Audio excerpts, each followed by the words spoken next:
Hi, this is Jean-Claude Van Damme. I like to spend time with the all the karate guys. They're all like 17 did martial art all my life. The split is there, the kick, years of training. And this is the story of my life. There are legends who don't fall because of failure, but because of their own glory. Jean-Claude Van Damme is one of them. In the 1990s, when Hollywood overflowed with muscle-bound heroes and clouds of gun smoke, a man from Brussels made the world hold its breath. With his perfect split, fiery eyes, and confident smile, the muscles from Brussels, Jean-Claude Van Damme, became the embodiment of strength, speed, and an unmistakable kind of charm. He stood shoulder to shoulder with Stallone and Schwarzenegger, and for a long time it seemed no one could bring him down, not on screen, nor in life. But behind the blinding stage lights, something inside him began to crack, not because of failure, not because of age, but because of a growing darkness within, the kind Van Damme himself once admitted. "I need no enemies. I am my own." More than 3 decades later, when the world had nearly forgotten, the name Jean-Claude Van Damme resurfaced in headlines, not for a role, but for personal turmoil that made the public wonder whether the man who could never be defeated could truly stand against his own past. How did a skinny, bullied boy from Brussels become the action star who captivated the world? Why did Hollywood, once his greatest champion, turn its back so coldly? And after all the fame, scandals, and years of fading away, what remains of Jean-Claude Van Damme? This is not just the story of a movie star, it is the story of a man who climbed every peak, fell into every abyss, only to realize that sometimes the greatest enemy isn't the one standing in front of you, but the one inside yourself. Jean-Claude Camille François van Varenberg, later known to the world as Jean-Claude Van Damme, was born on October 18, 1960, in Berchem-Saint-Agathe, a suburb of Brussels, Belgium. His father, Eugène van Varenberg, was a meticulous accountant with a passion for martial arts, while his mother ran a small flower shop in the neighborhood.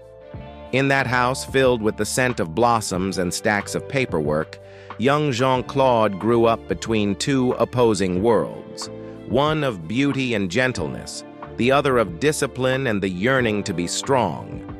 As a child, Jean-Claude was skinny, shy, wore thick glasses, and loved comic books, especially heroes like the Silver Surfer. Often teased by classmates, he became withdrawn.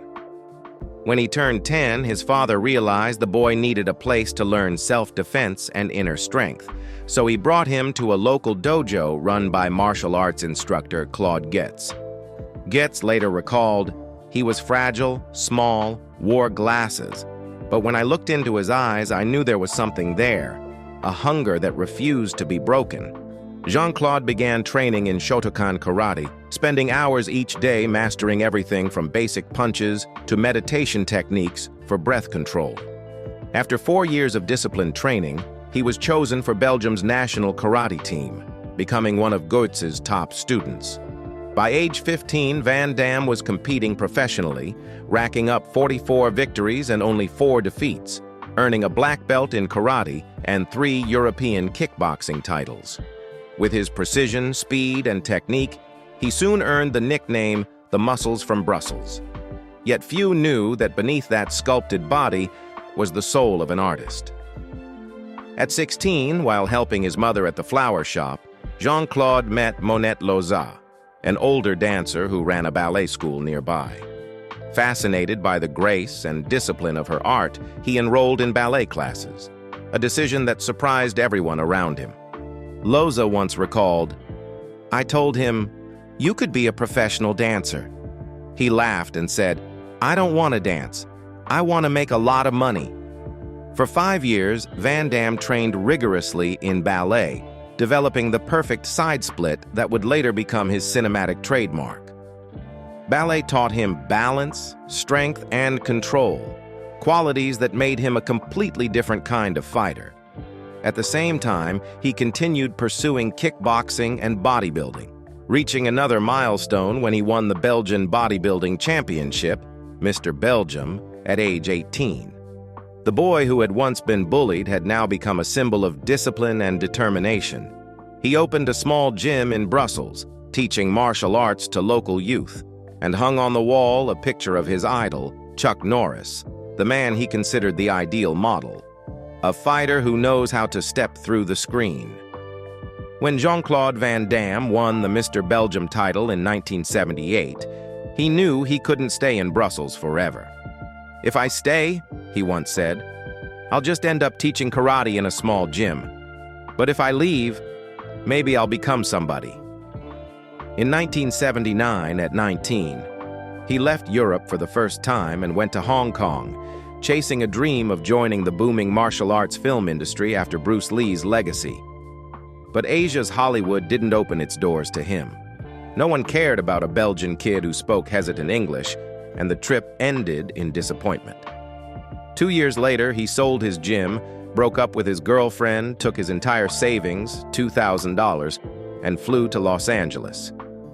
"I didn't come to America to live well," he said. "I came to survive." The early years in America were brutal. Jean-Claude worked as a driver, carpet layer, pizza delivery man, bouncer, even bodyguard. He often slept in a rented car, showered at a gym, and lived on instant noodles for weeks. He spoke broken English, had no contacts, no agent, no actor's visa, only a sculpted body and a stubborn belief that Hollywood would have to notice him someday. His old mentor, Claude Goetz, once recalled, "He'd call home once a month and say, 'I'm fine. I'm about to get a part.' I told myself, if things didn't work out, I'd open a chocolate shop and bring him back to work with me." But Jean-Claude never went back. He tried everything to get near film studios, even performing his signature splits and high kicks right in the lobby of Canon Films to get attention, until security threw him out. But weeks later, that very stunt made people remember his name. His first real break came from an unexpected place, a bar in Newport Beach called Woody's Wharf, owned by action star Chuck Norris. Through a mutual friend, Van Damme got a job as a night bouncer, 10 p.m. to 4 a.m., earning $250 a week. It wasn't easy work. The place was packed, fights broke out often, and drunks tested him nightly. But Van Damme never used brute force. He used speed, precision, and calm control, the same skills he honed in the ring. Many times he just had to make a gesture and everything stopped, one employee recalled. Norris took notice of the young man. They began training together after hours, and Norris quickly recognized his potential. He invited Van Damme to be his sparring partner and later gave him his first Hollywood opportunity as a stuntman and technical advisor on Missing in Action, 1984. "I got $100 and a place to sleep," Van Damme said. But that was the first day I truly entered Hollywood. Around that time, he shortened his surname to Van Damme, taken from a family friend's name, simpler, stronger, and easier to remember than Van Varenberg. Though still struggling, Van Damme refused to give up. In 1984, he landed a small part in Monaco Forever, playing a gay karate fighter, a role lasting less than 2 minutes but marking his first official on-screen appearance. By 1986, when things seemed hopeless, he decided to create his own luck. What happened next became one of Hollywood's most famous legends. One afternoon in Beverly Hills, Van Damme spotted producer Menahem Golan, one of the most powerful men in action cinema, walking out of a restaurant. He sprinted toward him and performed a spinning 360-degree kick, stopping just inches from Golan's face. Golan didn't flinch. He smiled and handed him a business card. "You're bold," he said. "Come see me tomorrow." That meeting changed everything. Golan gave him the lead role in Bloodsport, 1988, a martial arts film based on the story of Frank Dux. At first, no one believed the low-budget movie would succeed. But Van Damme did. When test screenings went poorly and the studio planned to dump it straight to VHS, he begged to re-edit it himself. He recut the action sequences, refined the rhythm, and emphasized his trademark split kicks, saving the film. Upon release, Bloodsport grossed over $35 million from a mere $1.5 million budget, transforming Jean-Claude Van Damme, the kid who once delivered pizzas and slept in cars, into a global martial arts star. From that one kick in front of a producer's face, he had truly kicked open the doors of Hollywood. Amid the martial arts movie boom of the late 1980s, Jean-Claude Van Damme entered the golden years of his career, a period where every triumph also sowed the seeds of the collapse that would one day follow. In 1989, while Bloodsport was still sending audiences into a frenzy, Van Damme began work on Cyborg, a film literally born from the scraps of failure. At the time, Cannon Films was teetering on the edge of bankruptcy after a string of flops including Life Force, Masters of the Universe, and Superman 4. The Quest for Peace. Two major projects, Spider-Man and Masters of the Universe 2, had just been canceled, leaving behind warehouses full of unused props, costumes, and million-dollar sets collecting dust. In the chaos, director Albert Pyun, who had once been slated to direct Spider-Man, came up with an idea. Recycle all those cinematic leftovers into a new post-apocalyptic story. The lead role was originally meant for Chuck Norris, but after Bloodsport's unexpected success, Cannon decided to bet on the new rising star with the signature spinning kick, Jean-Claude Van Damme. With a budget of only $500,000, sets repurposed from Masters of the Universe, and a script simple enough for a rushed shoot, the film told of a plague-ravaged world where a lone warrior, Gibson Rickenbacker, must escort a cyborg carrying humanity's last hope. But the production quickly descended into chaos. The original cut of Cyborg was so dark and violent that the MPAA threatened an X rating. The first test screening was disastrous. Audiences laughed through the bloodiest scenes and walked out halfway. Cannon panicked and considered scrapping the release altogether. Van Damme refused to let that happen. He went to the editing room every day, working with writer Sheldon Lettich to recut the entire movie. He removed dozens of unnecessary scenes, trimmed dialogue, tightened the pace, and edited the fights himself to secure an R rating. Audiences don't need words, they need rhythm, he said. And he was right. Albert Pyun later admitted, "Cannon hated my version, so they asked me to step aside. JC was very respectful, and he did exactly what the studio wanted, a true Van Damme-style action movie after Bloodsport." Sheldon Lettich recalled, "The film tested poorly, that's all. JC and I just made it more in tune with the times, and the box office proved it." The result was astonishing. Cyborg grossed nearly $10 million worldwide, becoming a VHS hit of the early 1990s and briefly keeping Cannon Films afloat. Van Damme didn't just save a film, he proved he could save himself, driven by sheer willpower, instinct, and a blind faith in his audience. But behind that dazzling success lay a tragedy no one had foreseen. During one of the fight scenes, Van Damme accidentally struck stuntman Jackson Rock Pinkney in the eye with a rubber knife, causing permanent blindness in one eye. The incident led to a years-long lawsuit. Pinkney accused Van Damme of using excessive force, while Van Damme's camp insisted it was a tragic on-set accident.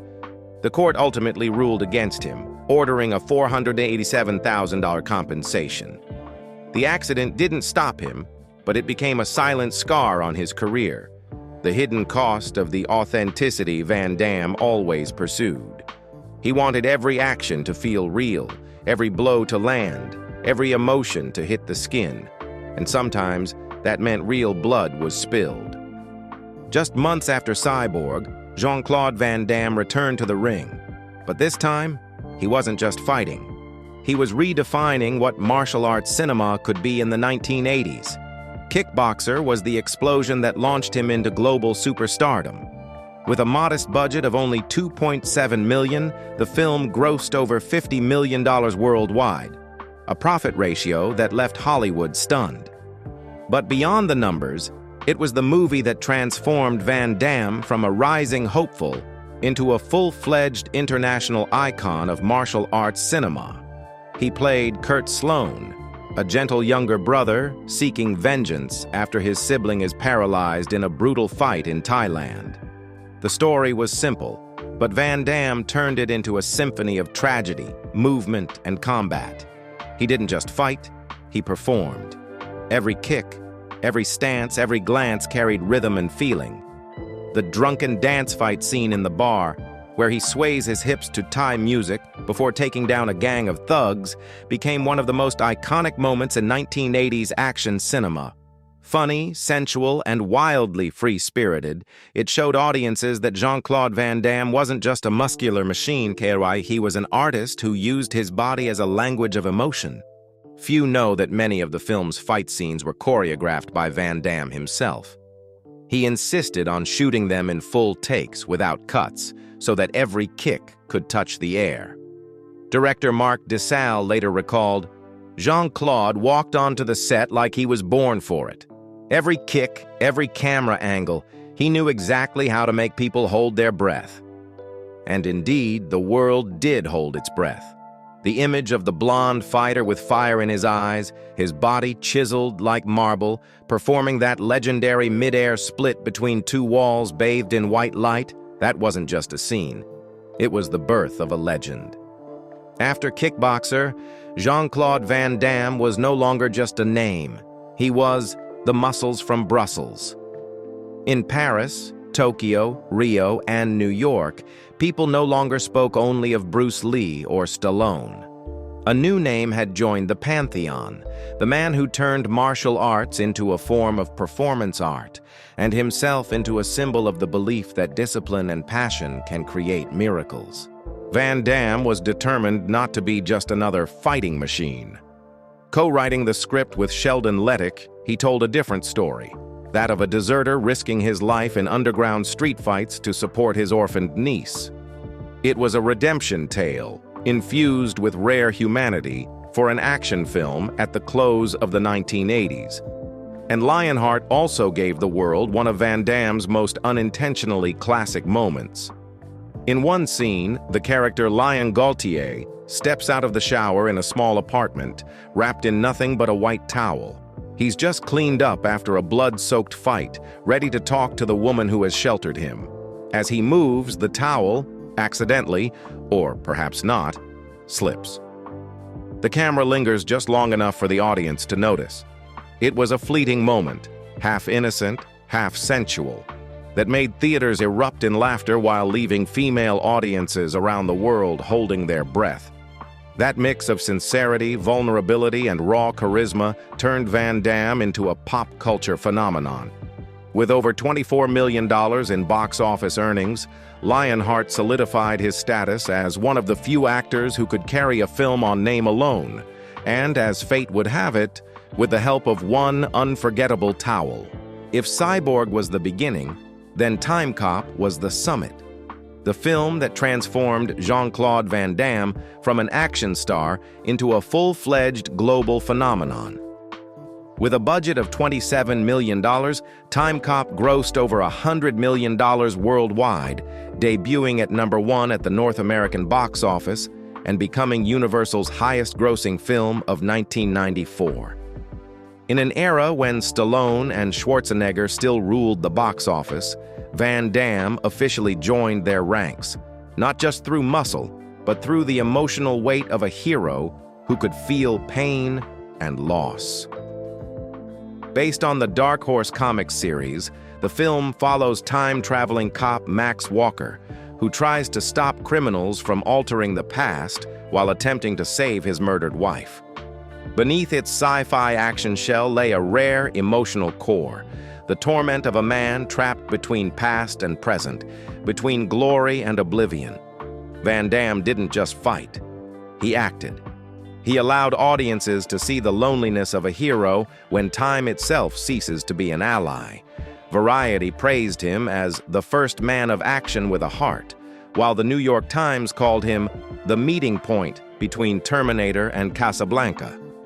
The scene in which Walker reunites with his wife, played by Mia Sara, remains one of the most moving moments in Van Damme's entire career.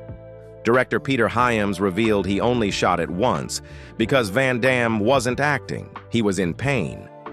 Off-screen, he was enduring the collapse of his own marriage, and that desperate look in his eyes was real. Behind the scenes, Timecop became proof of Van Damme's perfectionism. He stayed in the editing room until dawn, scrutinizing each frame, sometimes demanding reshoots because the lighting wasn't quite right. A crew member recalled, Jean-Claude didn't need coffee. He lived on obsession. If he believed a scene could be better, he wouldn't leave the set until it was. Peter Hyams admitted, Van Damme wasn't just an actor. He understood pacing, camera angles, visual storytelling. But he also wanted control over everything.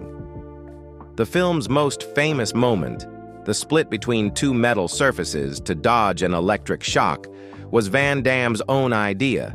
He performed it for real, without CGI, repeating the shot 8 times until he was completely satisfied.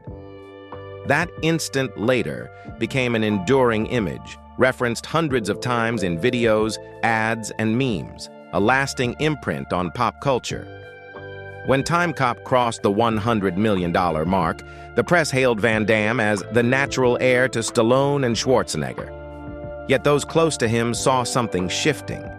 The very perfectionism that had carried him to the top was slowly turning into obsession. He was no longer fighting villains on screen. He was fighting the shadow of himself. And in a twist of irony, the film about a man who travels back in time to save his past became the very moment Jean-Claude Van Damme began to lose hold of his present. Beyond these 4 milestones, Jean-Claude Van Damme's dazzling journey was marked by many others. Films that not only cemented his status as an action hero, but also revealed the gradual transformation of a dreamer into a legend. And finally, of a legend into a man scorched by his own light. On the set of Death Warrant, 1990, he landed the lead role right under Steven Seagal's nose, a victory that made all of Hollywood take notice.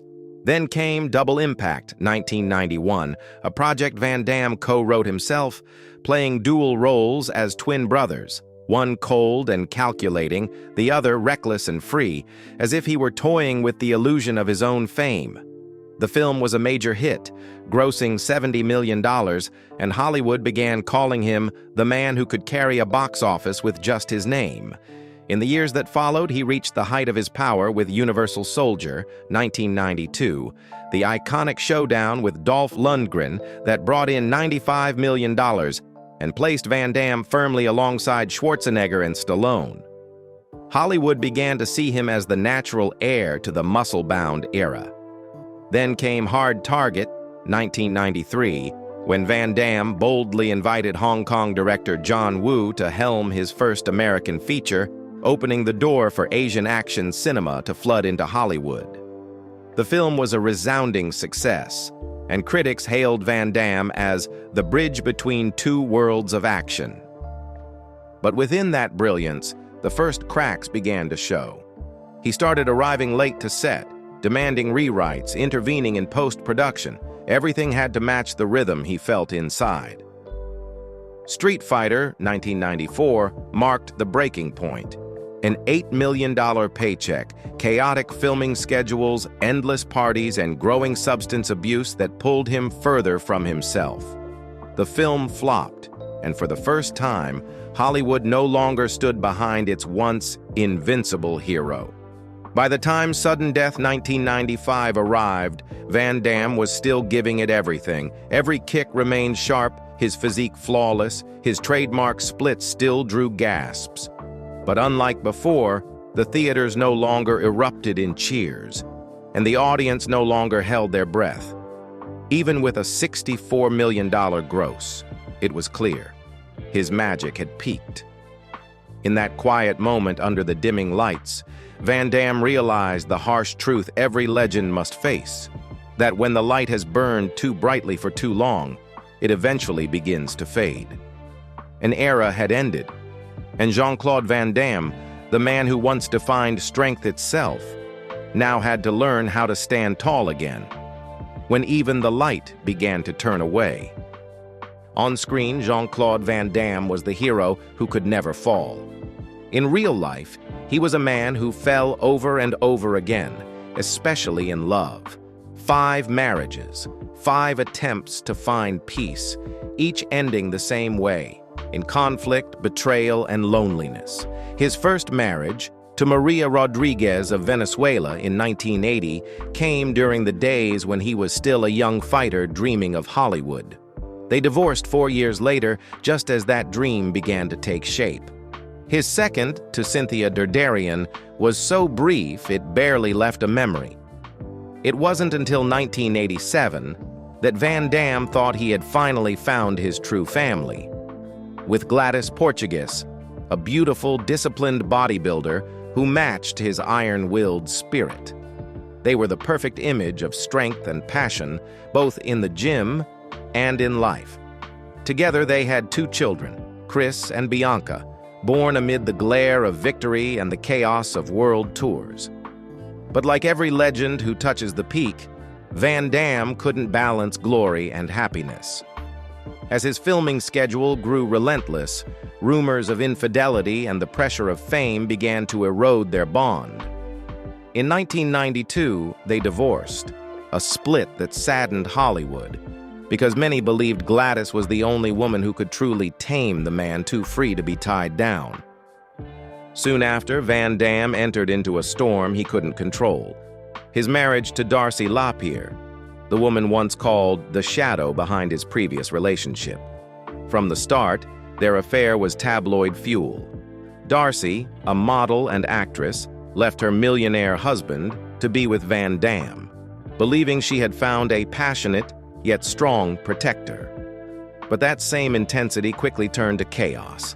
Their 1994 marriage became the most turbulent chapter of his life, where everything he had hidden behind the spotlight exploded: fame, volatility, infidelity, violence, and addiction. During the filming of Street Fighter in Thailand, rumors of an affair began to swirl. At first, Van Damme dodged questions and even walked out of interviews when pressed, until years later he finally admitted, "Yes, it happened. I was in Thailand and we had a brief relationship." The confession sent shockwaves through Hollywood. Darcy Lapierre, then pregnant with their son, learned the truth from the newspapers. "I felt betrayed," she said. "Kylie was always distant toward me on set. Now I knew why." But that was only the surface of the storm. Afterward, their already strained marriage collapsed completely. Lapierre accused Van Damme of violent behavior during fits of rage, claiming she was once hospitalized after a brutal argument. She filed for a restraining order, demanded full custody of their child, and sought massive financial support, $150,000 a month in child expenses, plus nearly $300,000 in legal fees. For Van Damme, it was the darkest time of his life. He spiraled into heavy drug use, reportedly spending tens of thousands of dollars a week on cocaine. He was arrested for drunk driving, lost custody of his son, and checked into rehab, only to leave before completing treatment. The man who had once been adored by millions now found himself empty, abandoned, and despised by the same world that once worshipped him. His marriage to Darcy Lapierre wasn't just the biggest scandal of his career. It was the breaking point that forced Jean-Claude Van Damme to confront himself. For the first time, the man who could never be defeated truly fell, not from a punch, but from the weight of his own life. And then, in one of life's strangest turns, it was Gladys, the woman he had hurt the most, who returned to save him. Between them, something had survived: compassion. In 1999, they remarried, rebuilding what had once been destroyed. Later, Van Damme admitted that his lifelong struggle with bipolar disorder, the source of his mood swings, impulsive decisions, and emotional crashes, had fueled much of his downfall. "I had no reason to live. I had to find self-respect again, to piece myself back together. It wasn't the medication that saved me. It was love." The couple stayed together for another 15 years, raising their children and often appearing side by side in public. But in March 2015, people confirmed that Gladys Portugues had filed for divorce, citing irreconcilable differences. She requested financial support, while Van Damme, then 54, continued working tirelessly, filming projects including a remake of Kickboxer. Still, they never completely cut ties. Years later, Van Damme was rumored to be in a long-term relationship with Ukrainian model Elena Kaverina, though on paper he remained married to Gladys. Both chose silence, no denial, no explanation, as if after decades of turbulence, they were too exhausted to justify anything anymore. Jean-Claude Van Damme's personal life was a constant cycle of love, loss, and rebirth. Like the characters he played, he was always fighting to reclaim what he'd lost. But unlike in the movies, real life has no director to call cut, and sometimes, even heroes, need someone to save them. Those years of addiction didn't just cost Van Damme his career and reputation. They cost him himself. He later admitted that each morning, the reflection in the mirror looked so unfamiliar it felt like staring at a stranger. Beneath the muscular frame was a spirit drained by undiagnosed bipolar disorder. The cocaine, up to $10,000 a week, was merely an escape from his own mind.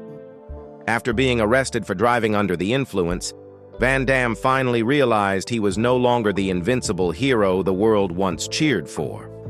He went to rehab, relapsed, and tried again. A vicious cycle that lasted nearly a decade until loneliness itself forced him to confront everything he had been running from. But the storms in Jean-Claude Van Damme's life didn't come only from love or addiction, they came from within himself.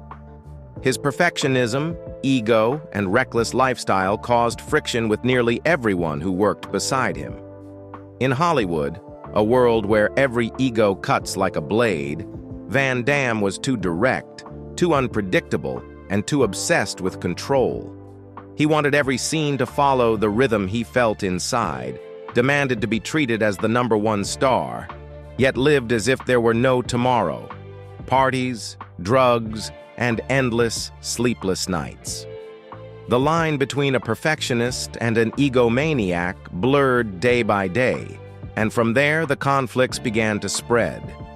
At a nightclub in New York, Van Damme reportedly got into a fight with bodyguard and actor Chuck Zito, who later claimed he knocked Van Damme out with a single punch. Van Damme denied it, but the story spread like wildfire, turning the once invincible fighter into a punchline in Hollywood's action circles. His relationship with Steven Seagal was no better. Seagal once mocked that Van Damme isn't skilled enough to fight for real, and at a party hosted at Sylvester Stallone's mansion, the two nearly came to blows before Stallone stepped in to defuse the situation. Even on set, his lack of control became increasingly visible. During the filming of Street Fighter in Thailand, Van Damme would disappear for days at a time, falling back into drugs and rumored infidelity with co-star Kylie Minogue. The production descended into chaos, schedules collapsed, budgets soared by millions. And when the film finally premiered, its failure didn't just damage his career, it exposed a deeper truth. Jean-Claude Van Damme had lost the balance of his own life's rhythm. Then came another controversy, one that tarnished his reputation far beyond Hollywood. When Van Damme attended the birthday celebration of Chechen leader Ramzan Kadyrov, it sparked international outrage. Human rights organizations condemned him for appearing at the event, arguing that he had inadvertently lent legitimacy to a regime accused of severe human rights abuses. Major outlets like The Guardian and The New York Times denounced his participation, while fans and the public expressed deep disappointment, calling it an ethical misstep that could never truly be forgiven. Most recently, just as Jean-Claude Van Damme was trying to preserve the image of a fallen hero who never truly dies, another storm struck. In April 2024, Romania's Directorate for Investigating Organized Crime and Terrorism, DII-COTE, officially filed a criminal complaint against Jean-Claude Van Damme, accusing him of engaging in sexual relations with human trafficking victims during a private event in Cannes, France. According to reports from CNN and Antenna 3, the kickboxer and street fighter star, now 64, was allegedly offered 5 Romanian models by a criminal group led by businessman Morel Bolia, who is currently under investigation for operating an international prostitution and human trafficking network. The alleged incident reportedly took place at a private party organized by Van Damme himself. Lawyer Adrian Cuculis, representing one of the victims, stated, "Certain Romanians currently under investigation for human trafficking offered Jean-Claude Van Damme 5 Romanian women, models who were in a vulnerable position, for sexual acts. The recipient of those benefits was fully aware of their situation." Romanian prosecutors confirmed that the case is part of a broader investigation launched in 2020, centered on trafficking and the exploitation of minors. Since the alleged acts occurred in Cannes, DCOT is awaiting authorization from France's High Court to proceed with formal prosecution and witness summoning, including Van Damme himself. One witness, a woman present at the event, came forward, claiming she witnessed everything, describing how the 5 women were presented as a gift. Her testimony has been deemed crucial in reopening a case that had seemingly been dormant for years. In response to the allegations, Van Damme's representative Patrick Goavec called the accusations absurd and baseless. In a statement to People, he said, "These claims are bizarre and completely unfounded. Mr. Van Damme will not be making further comments as he does not wish to fuel groundless rumors." Despite that, European media continues to follow the story closely, calling it the most serious scandal involving an international action star in the past decade. If in the 1990s Van Damme was consumed by cocaine and the glare of fame, then at 64, he now faces another kind of light, that of the media, cold and unforgiving. After decades of turbulence and controversy, Jean-Claude Van Damme appears to have chosen a different path, quieter, more disciplined, and centered around the one thing that has saved him time and again, his body and his devotion to training. The man, once engulfed by investigations and international rumors, now spends most of his time in the gym, on a yoga mat, or cycling under the Los Angeles sun. No more outbursts, no shocking headlines, only a Jean-Claude Van Damme trying to find balance again in life's simplest acts: eating, sleeping, training, and breathing. Ever wondered how a frail little boy grew into such a powerful, sculpted man? Beyond his punishing workout routine, his diet played an equally crucial role. In his youth, Van Damme was a living protein machine, eating red meat daily and fueling his body like a competitive athlete. But age and adversity changed his philosophy. Today, he eats almost no meat or fish, getting his omega-3s from fish oil instead. His meals are centered around vegetables, salads, hummus, pasta, and especially berries, his favorite antioxidant-rich breakfast choice. He maintains 5 to 7 small meals a day, occasionally treating himself to chocolate, but never forcing himself into strict diets. "Your body knows what it needs," Van Damme says. "You just have to listen to it instead of trying to control it." In his 60s, Van Damme still trains nearly every day. His sessions are divided into alternating groups: Monday, Wednesday, Friday. Chest, back, thighs, calves, abs. Tuesday, Thursday, Saturday, shoulders, forearms, calves, and abs. He also incorporates cardio, cycling, and yoga to maintain flexibility, the secret behind his ability to still perform his legendary splits. At 19, he was lifting up to 166 kilograms, 366 pounds. And to this day, he continues to train with the same intensity, though now his workouts include breathing and meditation exercises for balance and focus. Not only does he train for himself, but Van Damme has also created a YouTube channel called Train with Van Damme, where he guides fans through home workouts. a way of sharing the discipline and wisdom he's earned through decades of colliding with fame, excess, and solitude. And perhaps it is precisely that physical discipline that keeps Jean-Claude Van Damme's body and spirit intact. As if the hero from decades past never truly left the screen, he's simply chosen to live quieter, deeper, and far more real. For more than 4 decades, Jean-Claude Van Damme has been more than an action star. He has been a cultural symbol of an era when martial arts stepped out of the dojo and became a universal cinematic language. From the late 1980s to the early 1990s, Van Damme, Bruce Lee, and Jackie Chan formed what many call the golden triangle of global martial arts cinema.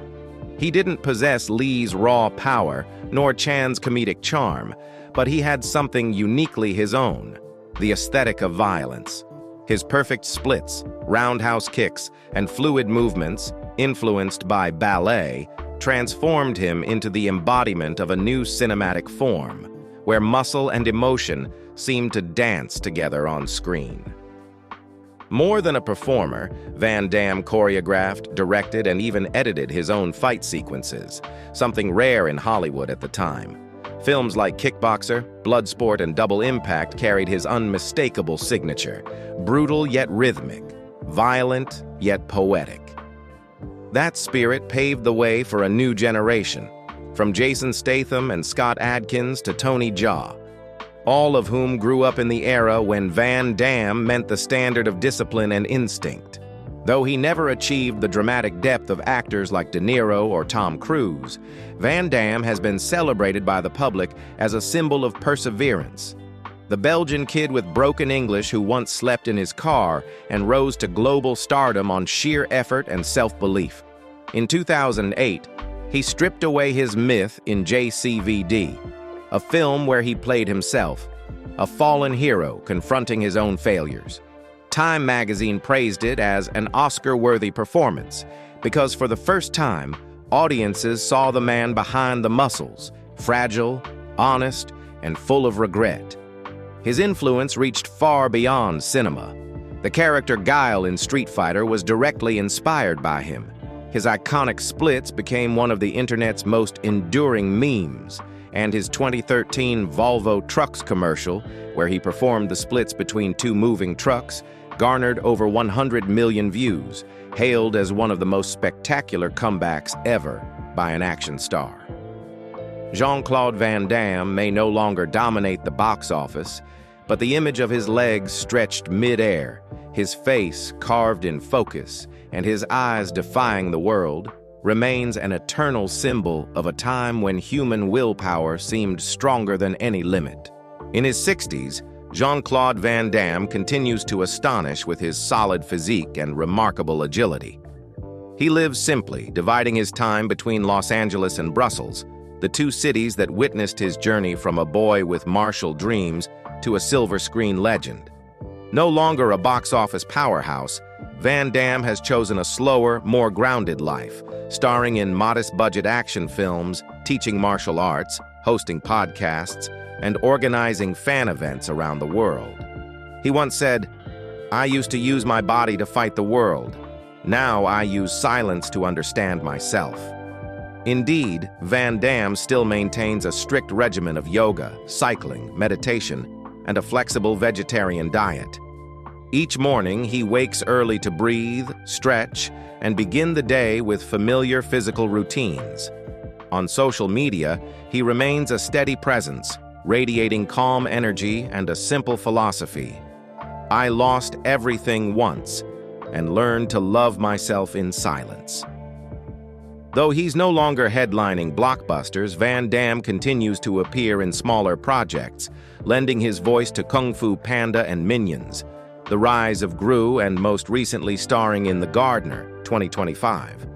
These roles may be brief, but they serve as gentle reminders of the man who once defined cinematic discipline, passion, and the art of movement itself. Recently, he stirred controversy by declaring his wish to become a peace ambassador for Russia, prompting backlash from international media. Yet Van Damme quickly clarified, "I'm not talking about politics. I just want to connect people."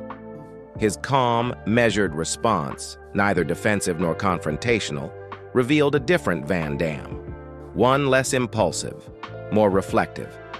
After years of chaos, Jean-Claude Van Damme now centers his life around family and peace.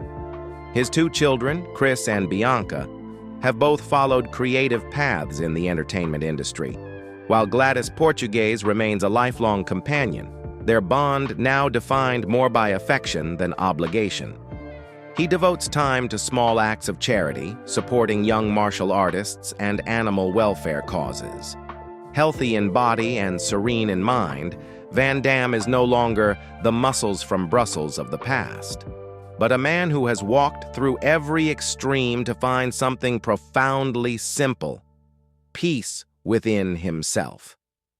Because after decades of battling the world, he finally understands the greatest fight of all is learning to stay calm when the light begins to fade. Jean-Claude Van Damme was never a perfect man. He has known pain, made mistakes, and wandered through years of chaos, but it is precisely those flaws that make his story real, memorable, and profoundly human in a Hollywood that often demands perfection while quietly devouring it. On screen, he was the invincible hero. Off-screen, he was a man who stumbled before his own temptations.